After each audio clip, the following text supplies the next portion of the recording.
Girls, today is going to be a fantastic episode of Lessons from the Backyard. Today we're making traditional goulash. I'm not talking the stuff with ground beef and elbow macaroni and tomato sauce, which is fantastic and it has its place, but we are talking about real traditional Hungarian goulash. It was traditionally made by shepherds in Hungary. It's been around since the 9th century, so today we're making a traditional dish from my heritage. I'm Irish and I'm Hungarian. That makes me Hungish, as I call it. So we are tapping into the roots and going to make a traditional dish. So we'll be right back. All right, welcome back to Lessons from the Backyard. And let me tell you, I am frustrated as all get out right now. This is our third take of doing just this one little tiny bit of the segment. And I can't get the cotton picking thing done right because I keep screwing up. The reason I keep screwing up is because I, again, tried to paint an RC body. Stay right there and I'm gonna grab it. Keep filming, Emma.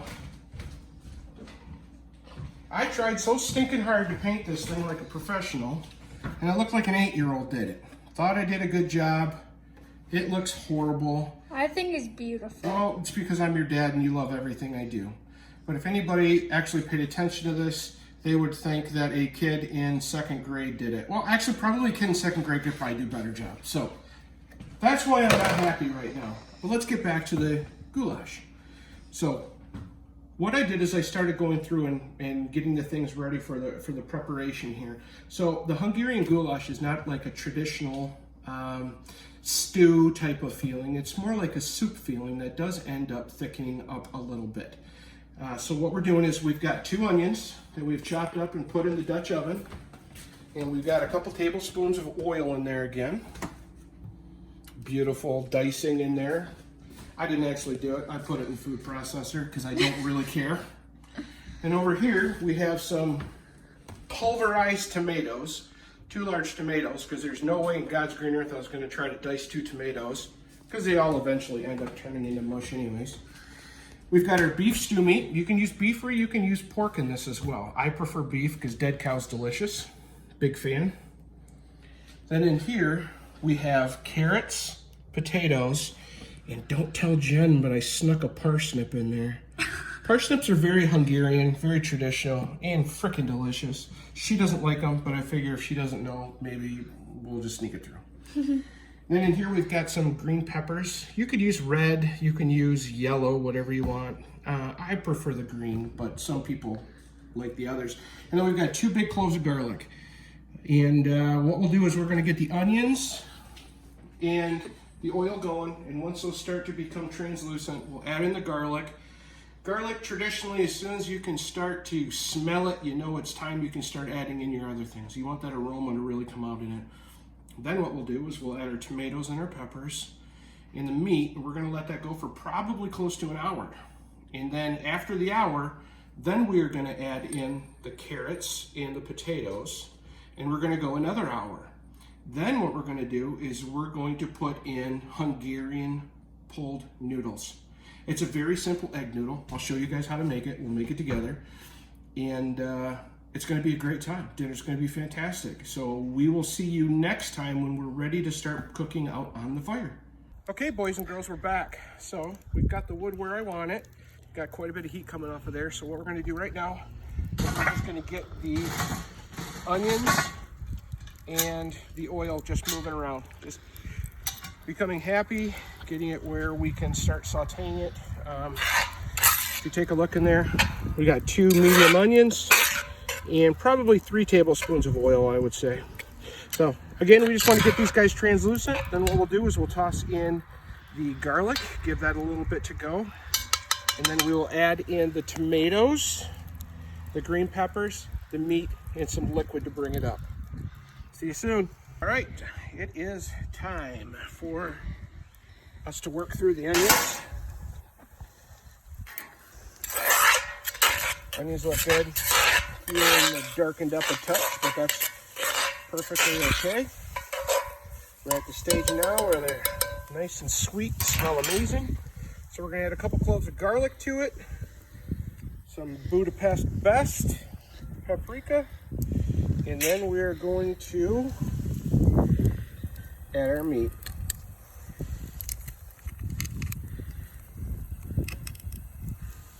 We don't need that little fella in there. And yes, that's actually a trick I learned in the cooking show. That you don't even need to take it out of the shell, whatever you want to call it. Put that in the fire, perfect spot for cleaning.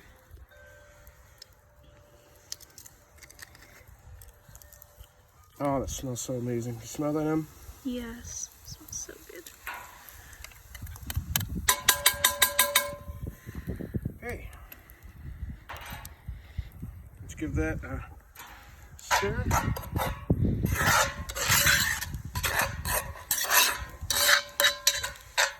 Once that garlic heats up and really starts to toss off some nice smell, which, whew, it is now. You smell that? Oh, that's amazing. We can go ahead and we can add our paprika, and the rest of our seasonings we are going to add later. Of course, like everything Hungarian, you go at it with a lot of paprika.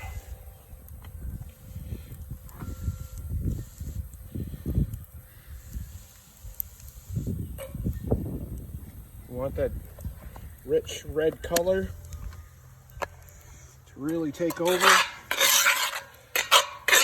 Makes the goulash just gorgeous.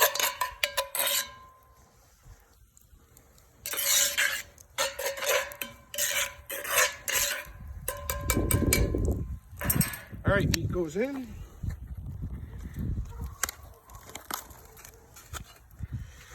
Again, we're just using stew meat, nothing crazy. We got plenty of time for it to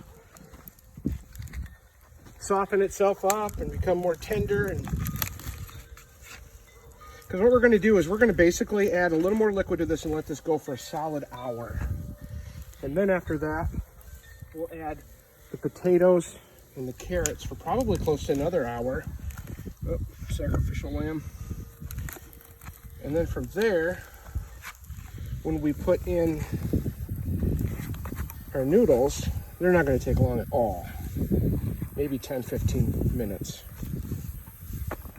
Give that a quick stir. Yeah, look at those colors coming through already.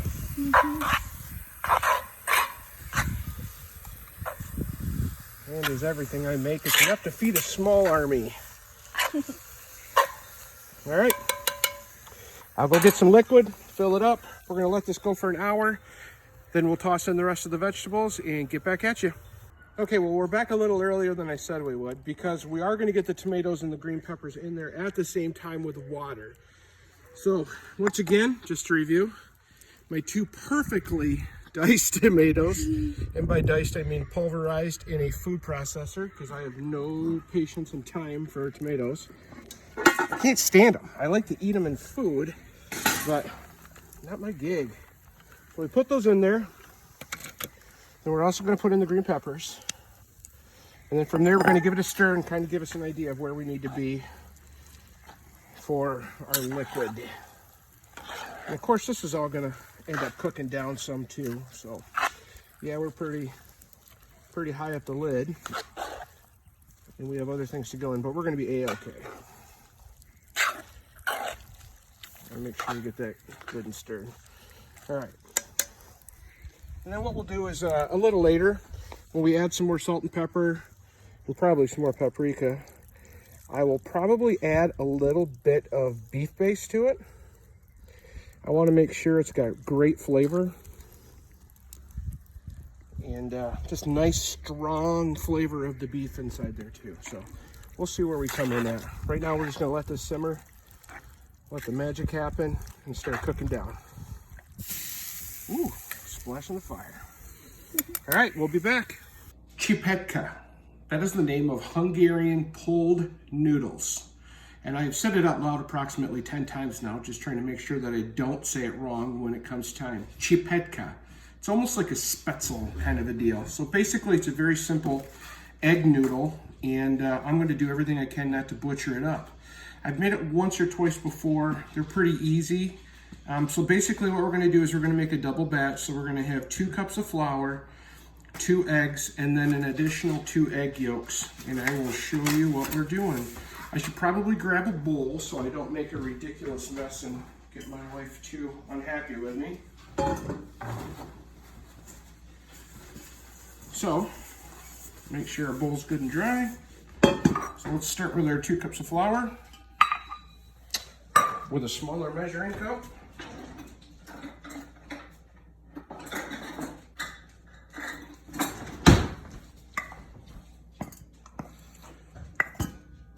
And these are 1/3 cups, so there's 1. No. There's 2. And then we'll put a couple eggs in. 2 full eggs. Minus the eggshell. A little bit of salt. Nothing crazy. And then we just start incorporating these 2.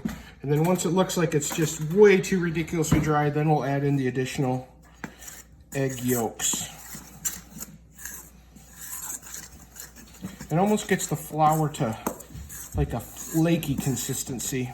And that's when you know you're getting close to needing the eggs.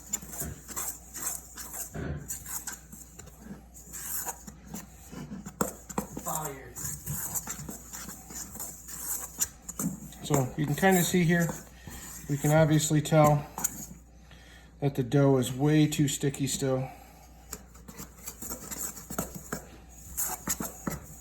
So we're getting really close to being able to put in the egg yolks. Okay. All right, what I'm gonna do, let's just get some more paper towel, my best friend, just to be able to get rid of the egg whites. Whoop, and there goes the yolk. Okay, so you guys can tell that we actually filmed this in real time. I want to do this over the sink.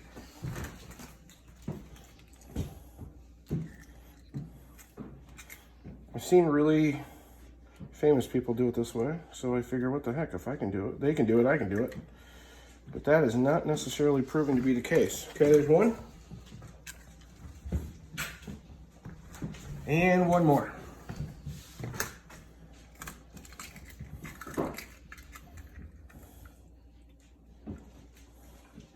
Well, that's pretty handy, I guess.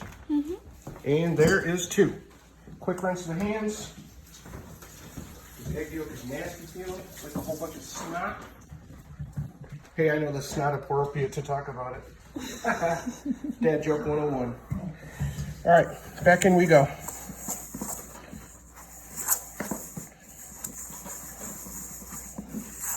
Now from this point, I'm going to get right in there with my hands and incorporate.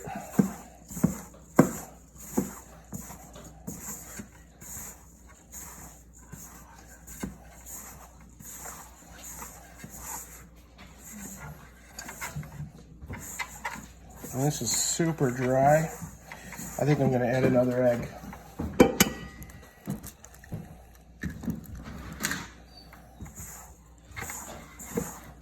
What? Oh, you tell him, Norm. Go ahead, get a shot of Norm the Beast in there, Em. He's been featured in today's a lot. Yeah. Norm wasn't feeling good. He ate a bunch of crap he shouldn't have yesterday, so it's been a very interesting time with Norm.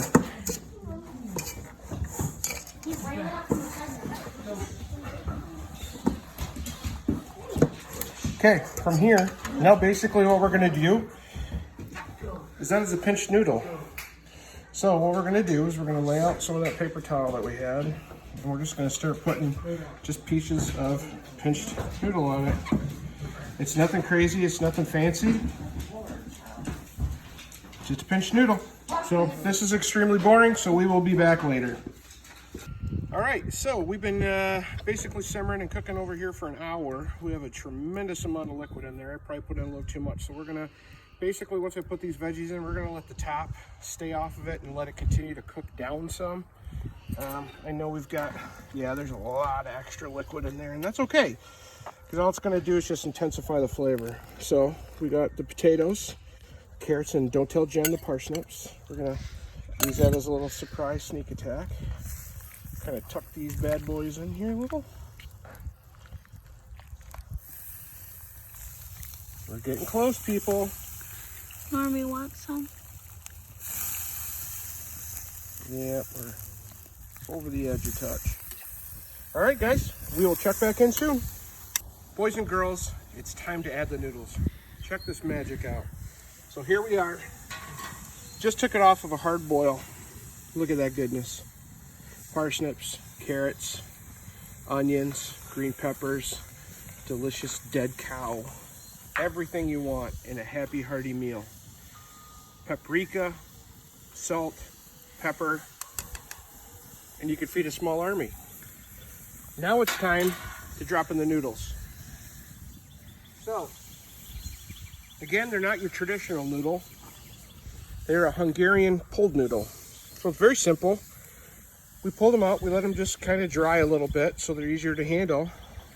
And then kind of like we did with the dumplings in the last video, it's just a matter of dropping them in.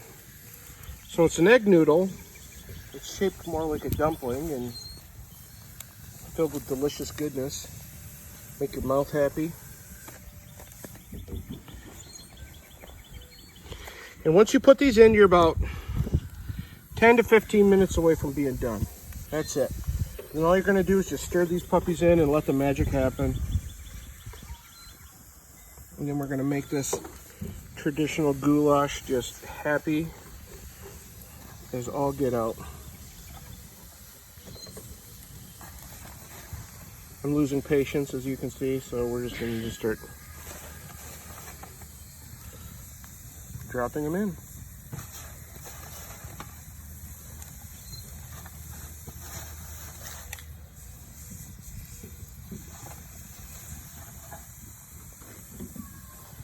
And there we go. Whoop. So what I'm going to do now is just give it a quick stir and get those noodles inside there. Just kind of mix it up into a happy marriage here.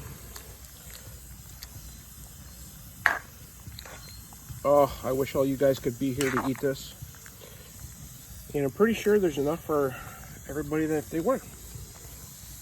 So that's what we're going to do. I'm not going to put the lid back on. I'm just going to kind of let them go like this. Next time you see us, it'll be time to eat. I feel Hungarian goulash, traditional goulash. Now again, there's nothing wrong with the noodles, ground beef, that. Fantastic. But why not do something a little different? Why not do something that is traditional, the way that it was meant to be done? And that's what this is. And again, you don't need to watch me take a bite because you know it's going to be amazing. Thanks for watching.